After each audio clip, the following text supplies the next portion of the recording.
Hi, my name is Alyssa Polly, and I'm going to be doing my presentation on digital textbooks in the classroom. I just wanted to quickly explain why I chose this topic. It was very interesting to me because I've seen this used in classrooms. I have not used it myself yet because my school does not have the capabilities or the technology needed to be able to implement it. But they are going that direction, and so I'm very excited to share all the information that I learned with you, and hopefully you already work at a school that does this, or your school will become a digital one-to-one textbook school. So real quick in this presentation, I'll be going over a little definition for you of what exactly a digital textbook is. I'll be talking about the background, how it started, give you some statistics. I will tell you about the future, where it's going, give you some pros and cons, because that's always beneficial to see both sides of the argument. And I'll answer the question of what students prefer, and then at the end I will also show a video that was actually filmed in the district that I live in. I don't work at this district, but I just thought it was really cool that it was in the city that I currently live in. So I hope you enjoyed my presentation, and I look forward to us both learning more through it. Thanks.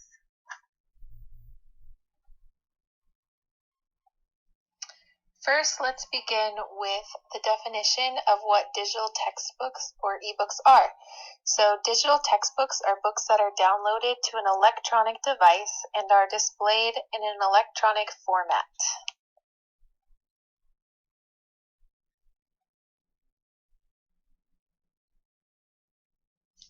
Now that the definition is clear, let's move on to the background of ebooks. In 2012, this was the first year that more people accessed the internet via smartphones and tablets than laptops and desktop computers.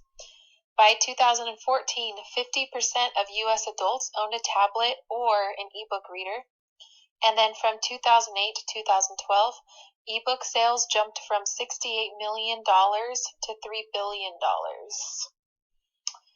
The graph that you see in this slide shows the results of a survey done in 2011. The survey focused on whether people preferred printed books or ebooks in various situations. If you notice, 4 out of the 6 questions show that ebooks are favored over printed books. Since this survey was done about 6 years ago, the results have most likely changed as technology has become more accessible and affordable. But I believe it has changed for the better to favor ebooks even more, not printed books.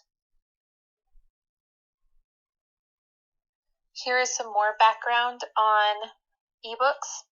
In 2010, the National Education Technology Plan was released by the U.S. Department of Education. This plan gave a detailed blueprint on how schools could improve learning with technology. Part of the plan suggested using mobile devices in the classroom since most students already used them. Since most students already love using technology, why not bring this together with learning in the classroom? And third, many states are now transitioning from paper curriculum to electronic, complete with funding from the state. I think that states are beginning to realize the benefits of technology in the classroom. This is great news for educators who are wanting to implement more technology but cannot due to lack of funding and or resources, as is my case. Now let's move on to the future of ebooks, and this is exciting stuff. So today's students are growing up with technology all around them. Since students are not decreasing their screen time, but increasing it, both at home and at school, we need to do more in school to cater to that. Even students who do not have sufficient technology at home have been exposed enough to know how to use it in the classroom. If not, they learn quickly since technology is all around them. Second, technology will not suddenly disappear, it will just continue to grow and evolve. And this is clearly evident in the yearly upgrades of mobile devices, iPads, and tablets. Technology is not going bankrupt anytime soon. Third, school curriculum will grow and evolve along with technology. Curriculum companies are becoming more technology friendly as they are recognizing this shift as well. If the textbook is not available in digital format, they offer multitudes of resources on their websites. And lastly, many schools across the U.S. are beginning to purchase enough tablets for every student to have access to their own. Schools are implementing what they call a one-to-one technology. Some Title I schools are receiving more funding for technology, while some other schools are asking students' families to provide the device themselves. Now on to my favorite part of this presentation, which are the e-textbook pros. So I'm just going to read down this list for you. First, they are never out of stock. They have text-to-speech capabilities for students with learning disabilities. They are friendly to the environment. They are more cost-effective. Takes up much less space. They are easier and cheaper to update. They have highlighting and copy and paste functions. Quick delivery, just to download away, and easy search. So as you can see, these pros really benefit both the classroom teacher and the student in several different functions. And of course, I have more pros for you.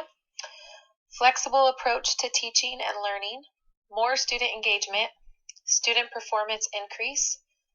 They help to build skills in students with special needs or language barriers. They expand knowledge, helps improve student achievement on state standardized tests, helps prepare students for a technological world, and lastly, makes learning fun. Personally, I have seen many of these pros in my own classroom. My students always love their computer time. For a simple example, they look forward to writing essays because that means they get to type their final drafts if they finish early. And this was third grade, mind you. They also love when they get to play math games during universal access, which is a time when they rotate in groups to various activities around the classroom. Technology really engages students.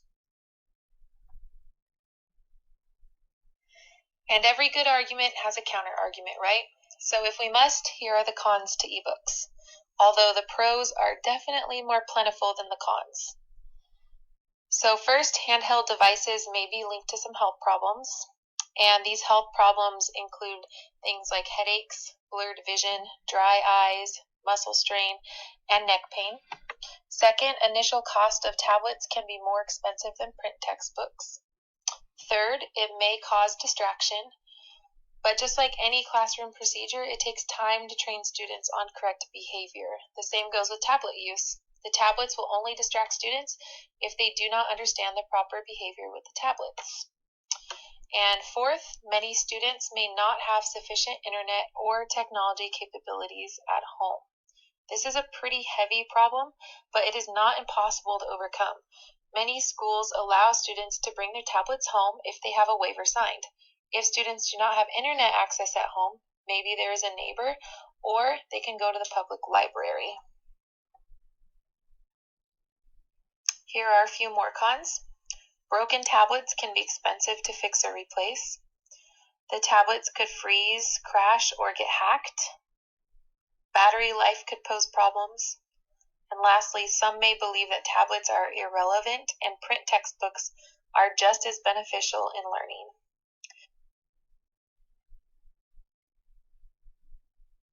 Some of you may be wondering what students prefer. We've been talking a lot about teachers and how teachers can use this technology in the classrooms, but what do students want? So in 2016, a study was done that showed that 65% of children ages 6 through 17 say they prefer print over digital books. This really surprised me. It will take some time before digital books take over print books in schools. More and more students will begin to become accustomed to it. Like any new change, people have to grow and adapt with it. Any new trend takes time to adapt to, as we are seeing more and more with technology. Just like us educators, our students also need time to adjust to the new trends in the classroom.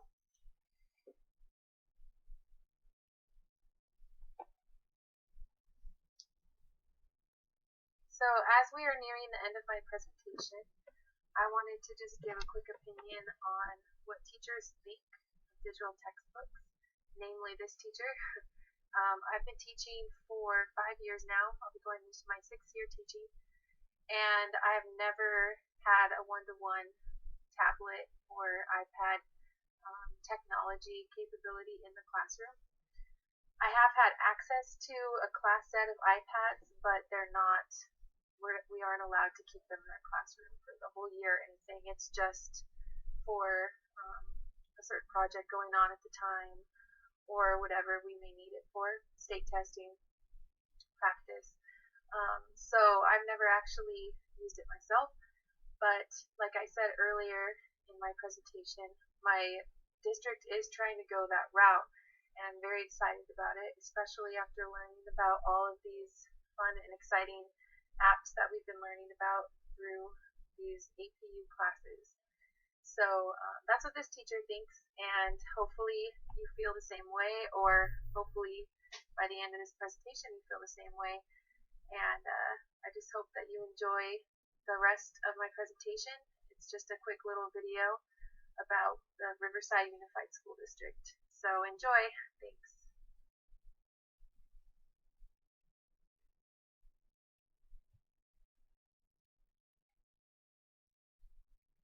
I never thought that you could use iPad for school and everything, but hopefully in the future we'll be able to use them for all our classes and everything.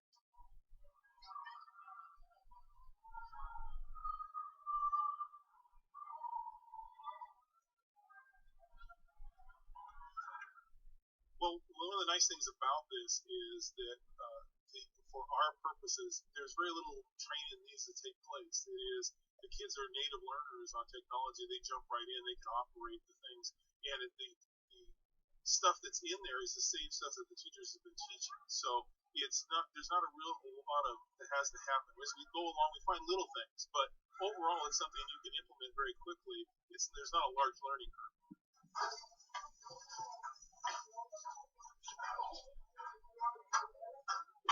With things like this, where the textbook is actually an interactive application, students are much more engaged in something that is similar to what they're doing in the rest of their life. These are digital natives. They're accustomed to having interactive technology of some sort all the time. So why not bring it into education to keep their engagement levels high? We have base 2. We're going to say 2 to the 3 minus what? 1. Remember, when we have no exponent, it's assumed that that is to the first power. I think it helps you better because you're more focused because it's all more interesting than a textbook.